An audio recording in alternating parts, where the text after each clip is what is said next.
Marketing of Halo 3.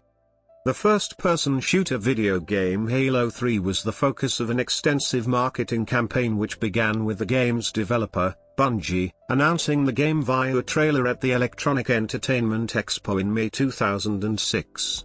Microsoft, the game's publisher, planned a five-pronged marketing strategy to maximize sales and to appeal to casual and hardcore gamers.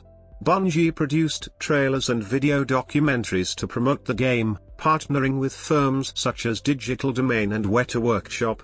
Licensed products including action figures, toys, and Halo 3 branded soda were released in anticipation of the game. The franchise utilized more than 40 licensees to promote the game, and the advertising campaign ultimately cost more than $40 million. While Halo 2's release had set industry records, the mainstream press was not fully involved in covering the game. Part of Microsoft's strategy was to fully involve casual readers and the press in the story. The saturation of advertising and promotions led Wired to state, "The release of Halo 3 this week was an event that stretched far beyond our little gaming world." Everyone from the New York Times to Mother Jones wanted to cover it. Released on September 25, 2007, Halo 3 became the biggest entertainment debut in history, earning more than $170 million in a few days and selling a record 3,300,000 copies in its first week of sales alone. Halo 3's marketing won several awards, and was cited as evidence of the increasing mainstream popularity of games. Development. Jarrett West, a global group product manager from Microsoft, said at a marketing conference that Halo 3's marketing team had a mandate from Microsoft executive Peter Moore, "Don't screw up." Much of the marketing organization was handled by Microsoft's former corporate vice president of global marketing, Jeff Bell, executive. A key challenge the team identified early on was that core gamers knew the game was coming out, but there was a perception problem. "We wanted to invite people into the console and into Xbox 360 and to play Halo 3 as a mass-market entertainment product," according to product manager Chris Lee. Since Halo 3 was released as an Xbox 360 exclusive, part of the marketing push was to sell more Xbox consoles, which had encountered sluggish sales. Microsoft planned advertising and promotions to appeal to both casual and hardcore gamers in a five-pronged marketing strategy. The first stage was to kick off marketing via a television commercial. The second stage was a beta test of the game to drive pre-orders and press attention. The third stage was the start of an alternate reality game. The fourth phase was partner promotions, capped off with a final advertising campaign, titled Believe. Though Microsoft used forms of viral marketing for promotion, including the alternate reality game or ARG, the main focus of the company's efforts was traditional media outlets. Because there already was interest in the title among the gaming community, Microsoft did not feel the need to run a social media campaign, instead banking on the gaming community to spread the word itself. The focus on traditional media would help expand the fan base beyond established gamers and convince the public that the game was a cultural milestone. To build public interest, Microsoft made public statements that Halo 3 would surpass media sales records, including the July 2007 record of $166 million set by the launch of Harry Potter and the Deathly Hallows. Microsoft's target was to sell 1.5 million copies of the game. Marketing research suggested that the Halo faithful could only be counted on to buy 75% of that amount, meaning that 375,000 copies would have to be sold to non-fans. Thus marketing goals were to attract an audience beyond the Halo Nation, and to break sales records, in short, to make Halo 3 a true cultural phenomenon. The team upped their goals to not only selling the target number of copies, but making Halo 3 the biggest entertainment launch ever. Promotional videos. A significant form of marketing was done by the release of videos. While Bungie often partnered with other companies to create advertisements, they also produced their own video documentaries, or ViDocs, detailing the behind-the-scenes development of aspects of Halo 3. including redesigning enemy brutes, additions to multiplayer, and other game features. The first ViDoc was released shortly after the game's announcement and was a making-of-style video, while the final ViDoc made its debut on September 28, 2007. Trailers and Shorts. Halo 3 was officially announced via a cinematic trailer rendered in real time, shown at Microsoft's press conference at E3 2006 on May 9. The trailer is set in the dry plains of Africa, with the ruins of a space elevator and other damage visible. The Master Chief is slowly revealed walking through smoke and dust, occasionally obscured by distorted images of the artificial intelligence Cortana transmitting a message composed of portions of the character's lines in the Cortana letters, as well as a line from the poem The Hollow Men. The distorted voice of Cortana was a deliberate clue to the character's predicament in Halo 3, with a Bungie staff member stating, "We don't know what has happened to her, we don't know it's Cortana." It could be any sort of bizarre, almost satanic sort of voice. Something seems wrong. The trailer featured music by Martin O'Donnell, with the addition of a piano and brass section to the classic Halo theme. Advertising company McCann Erickson created a second trailer that was aired only once on December 4, 2006. The video used a mix of computer-created graphics and live action. Computer graphics were produced by Digital Domain and directed by Joseph Kosinski. The spot, dubbed Starry Night, was seen by 7.9 million viewers in its broadcast and watched more than 3.5 million times on YouTube by September 2007. The final trailer, shown during E3 2007 on July 11, consisted of actual campaign cinematics and gameplay. The video teasers for Halo 3 included a series of videos directed by Neil Blomkamp, the proposed director of a possible Halo film produced by Peter Jackson. Unlike previous trailers and videos, the shorts were the first to depict the Halo universe in a live-action setting. The production was a collaboration between Weta Workshop, Neil Blomkamp, and Bungie. When asked about the shorts, Neil said that he hoped that it would help to interest movie studios in his currently inactive movie project, since it lost its studio support in October 2006.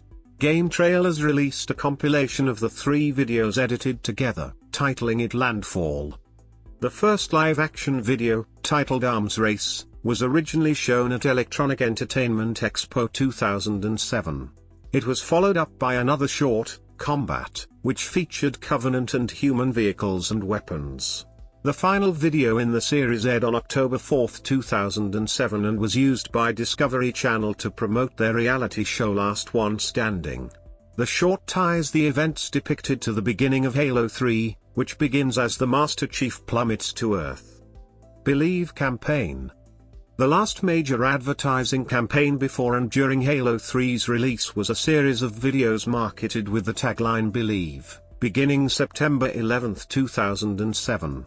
These videos, with an estimated cost of $10 million, were directed by Rupert Sanders, known for video game advertisements, and made to depict a generic representation of a single battle in Halo 3. Live-action videos featured elderly war veterans at the Museum of Humanity reminiscing about the Human Covenant War and the role the Master Chief played.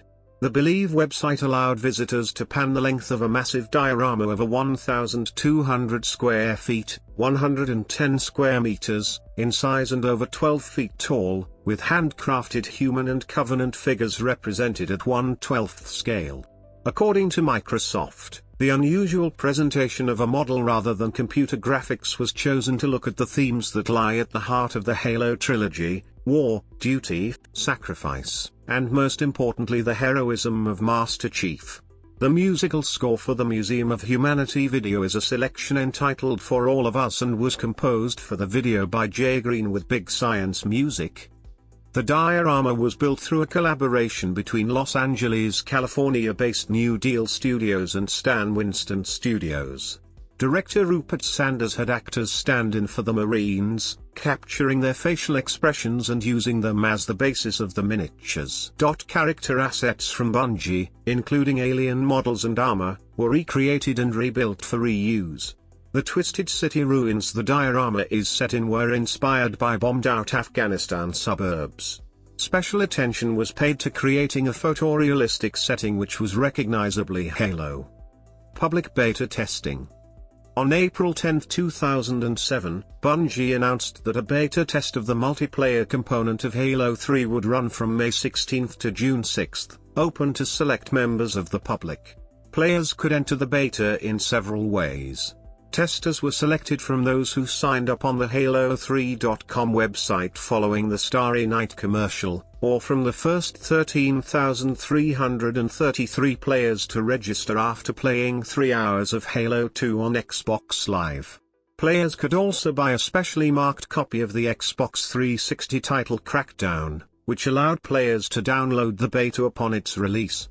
The public portion of the beta consists of matchmaking play on 3 multiplayer maps, Valhalla, High Ground, and Snowbound. The public beta also contained a limited version of the Saved Films feature, which allows players to save and watch their played games. The day the public beta began, problems were reported from owners of Crackdown that they could not download the beta. Bungie announced that the Microsoft team found a solution and that the issue would be resolved shortly. A patch was distributed for Crackdown that fixed the problem. Bungie also extended the beta until June 10 to compensate for the issue. According to Jarrett West, Global Group Product Manager, allowing users into the beta created a psychological investment in the game. The idea was basically to make the beta launch huge and let the tastemakers make the launch for you. To really drive it beyond the gaming press. The beta caused a spike in pre-orders for the retail version of the game. Alternate reality game. A component of Halo 3's marketing was an alternate reality game or ARG called Iris. Alternate reality games, which involve cross-media gameplay and player participation, had been previously used for the promotion of Halo 2 in the form of the influential and award-winning I Love Bees. Soon after the Halo 3 public beta ended, a user named Adjutant Reflex appeared in the official Halo 3 forums on Bungie and began posting. A Circuit City advertisement was leaked onto the web days earlier, revealing the web address of an interactive comic which could be manipulated to reveal the IP addresses of another series of sites. One website was the home of the Society of the Ancients, a group supposedly interested in evidence of Forerunner artifacts left on Earth. Another featured a Forerunner object which gradually revealed text logs and video clips. Merchandise and promotions. The launch of Halo 3 coincided with the release of various games, action figures, and collectible toys. WizKids developed a Clicks collectible miniatures game entitled Halo Action Clicks, which was released on September 18, 2007. The tabletop game features miniature figures from the Halo universe, including characters and vehicles. Halo Action Clicks figures were occasionally bundled with the game in promotional packs, and Game Station stores in the United Kingdom offered a Master Chief figurine to the first 1,000 pre-orders of the Halo 3 Legendary Edition. While previous Halo action figure series were produced by Joyride Studios, Todd McFarlane produced several sets of Halo 3 related action figures. In addition to articulated figures released throughout 2008, McFarlane also released 12 inches in articulate and more detailed figurines in November. Other companies which produced Halo 3 figures and statues include Kotobukiya, a Japanese company specializing in high-end statues and replicas, and Weta Collectibles, a division spawned from the famed physical effects company Weta Workshop. Weta Collectibles auctioned 4 of the statues in their lineup, specially cast in solid sterling silver, for auction on eBay during August. Microsoft collaborated with other companies to produce Halo-themed merchandise and promotions at retailers and vendors. PepsiCo created a variant of Mountain Dew called Game Fuel. 7-Eleven sold a Slurpee version of the drink. Burger King announced a special promotion starting September 24, 2007 featuring Halo designs and characters on food wrappings. Microsoft sponsored the number 40 car driven by David Stremme for Chip Ganassi Racing in the Dover 400 Nextel Cup Series. The race car featured a Halo 3-inspired paint job featuring the title for the game printed prominently on the hood and rear bumper, as well as large pictures of Master Chief on each of the rear fenders. Launch and impact. More than 10,000 retail stores in the United States held midnight launch parties for Halo's release, in addition to other locations around the globe. Microsoft coordinated its own multiple city launch parties, and Bungie staff members traveled around the world to host parties. In addition to a launch party held at Bungie's workplace, Larry Hryb attended the New York City launch party. Sponsored launches featured prize giveaways and chances for fans to play Halo against celebrities and Bungie team members. The BFI IMAX Theatre in London was devoted to Halo 3, while some areas in the United Kingdom cancelled midnight launches fearing unruliness from the large crowds. Halo 3 was phenomenally successful upon release. The game made $170 million in US sales on the first day of release, generating more money in 24 hours than any other American entertainment property up to that point. Halo would make an additional $130 million by week's end and sell 3.3 million units by the end of the month.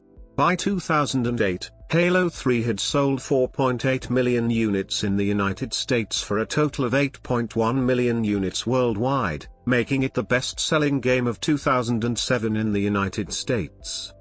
Critics and publications pointed to the massive marketing and launch of Halo 3 as evidence that video games had finally hit the mainstream.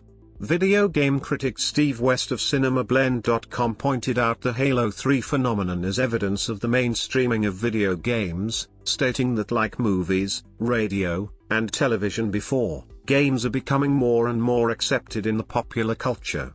To capitalize on the mainstream attention, joystick sister site Xbox 360 Fanboy noted, Microsoft contends that such a push is necessary to maintain the appearance of a big-budget, mass-media event. At the PR Week Awards, Microsoft won the Technology Campaign of the Year along with Edelman for Halo 3's launch. At the 2008 Andy Awards, the Believe campaign won the Grand Prize. Halo 3's advertising also won 5 gold cubes, 1 silver cube and 2 distinctive merit certificates at the Art Directors Club annual awards ceremony, most of the awards relating to the Believe campaign.